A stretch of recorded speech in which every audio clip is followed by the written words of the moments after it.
So, అంటే మీది first movie actually 'దృశ్యం' గదా! యెస్. సో, 'దృశ్యంతో' ఎంటర్ అయ్యారు. అవును. సో, అప్పటి వరకు ఇండస్ట్రీ మీద మీ పోరాటం ఉందా? లేకపోతే సడెన్‌గా వచ్చిందా ఈ అవకాశం? పోరాటం అంటూ నాకు యాక్చువల్‌గా ఇట్లా యాక్టింగ్ రావాలి ఇంట్రెస్ట్ అని ఏం నాకు లేదు. ఇంట్రెస్ట్ లేదండి. హ్మ్. హ్మ్. కాకపోతే నేను చిన్నప్పటి నుంచి ఏంటంటే స్కూల్‌లో, కాలేజీలో ఏదైనా ప్రోగ్రామ్ జరిగితే చేసేవాడిననమాట. హ్మ్.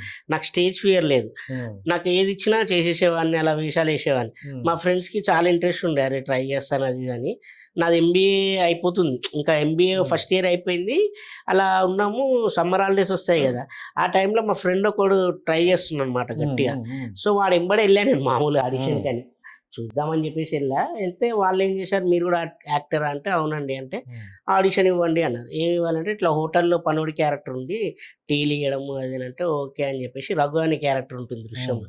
బాబాయ్ హోటల్‌లో. అవునవును. ఆ టీలివ్వడము, గొడవ గూడా అవుతుంది. హ్మ్. "మీరు డబ్బులియ్యట్లేదని బాబాయ్ మాకు జీతాలు ఇవ్వట్లేదు. డబ్బులియ్యండి" అని జెప్పి రవి కాళే ఉంటాడు కదా! కానిస్టేబుల్. అవునవును. అతన్నంటే అప్పుడే వాళ్ళిద్దరు గొడవ అయితది. వెంకటేష్ హ్మ్. గారొచ్చి, "ఏంట్రా" ఆడు నా గల్ల పట్టుకుంటాడు కాళ్ళని. అవునవును. ఏంట్రా వాడి మీద మీ ప్రతాపం అది ఇది అని ఇంకా అలా అందులో ఫస్ట్ సినిమాలోనే వెంకటేష్ బాబు వాళ్ళతో పడ్డం అనేది హ్మ్. కూడా చాలా అదృష్టం. And that two Suresh production.